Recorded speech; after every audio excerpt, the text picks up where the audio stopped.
Josco Jewellers. ഇനി സംശുദ്ധമായ സ്വർണം ചെറുപുഴയിൽ. Perumpadavu Saint Joseph English medium സ്കൂളിന്റെ 20ാമത് വാർഷികം ആഘോഷിച്ചു. തലശ്ശേരി അതിരൂപത വികാരി ജനറൽ മാത്യു ഇളന്തുരുത്തിപ്പടവിൽ വാർഷികാഘോഷ പരിപാടികൾ ഉദ്ഘാടനം ചെയ്തു. School manager father Mani Melvattam അധ്യക്ഷത വഹിച്ചു. CHF മരിയൻ പാലക്കാട് പ്രൊവിൻസിലെ sister Valsa Teresa, principal sister Bency Raphael, school assistant manager father Jibin Poovanattu, PTA president Shalmon Painadath, BVJM higher secondary school principal Zacharias Abraham, father Justin Thattaparambil, school മുൻ principal D Mathukutty, sister LC James, MBTA president Deepa Chelakkal, school leader Annmary Stephen, Gracy Chacko എന്നിവർ സംസാരിച്ചു. ഒരു വിജയം എന്ന് പറയുന്നത് അച്ഛൻ പറഞ്ഞതുപോലെ സ്റ്റേക്ക് ഹോൾഡേഴ്സ് എല്ലാവരും കൂടെ ഒന്നിക്കുമ്പോഴാണ് മാനേജ്മെന്റും സ്കൂൾ അധ്യാപകരും രക്ഷകർത്താക്കളും നാട്ടുകാരും വിദ്യാർത്ഥികളും ഏക മനസ്സോടെ ഒരുമിച്ച് പ്രവർത്തിക്കുമ്പോഴാണ് അവിടെ വിജയങ്ങളും വളർച്ചയും ഉണ്ടാകുന്നത്.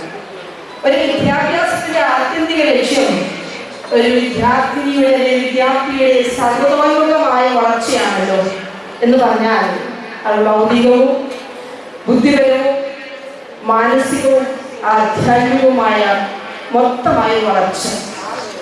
സ്കൂൾ ബാൻഡ് സെറ്റിന്റെ ബാൻഡ് മേളവും കുട്ടികളുടെ കലാപരിപാടികളും അരങ്ങേറി. News bureau, Perumbadavu. അമ്മു, നിനക്ക് ഓർമ്മയുണ്ടോ നിന്റെ കുട്ടിക്കാലം?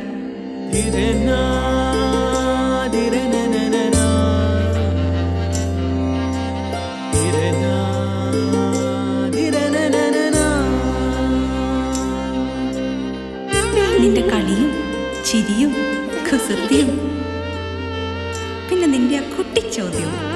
ഇതെനിക്ക് തരുമോ? തരില്ല. ഇതേ എനിക്ക് എന്റെ അമ്മ തന്നതാ. മുത്തശ്ശിക്ക് ഇതാര് കൊടുത്തതാ? മുത്തശ്ശിയുടെ അമ്മ കൊടുത്തത്. അപ്പൊ ഇത് ശരിക്കും മാറിയ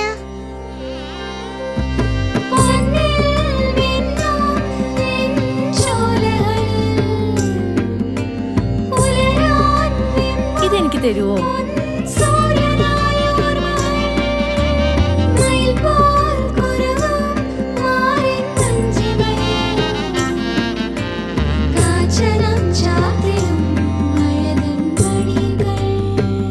ചില ബന്ധങ്ങൾ പവിത്രമാണ്. കണ്ണും നിറയും മനസ്സും നിറയും. സ്വന്തം ജോസ്കോ ജ്വല്ലേഴ്സ്. ഇനി സംശുദ്ധമായ സ്വർണം ചെറുപുഴയിൽ.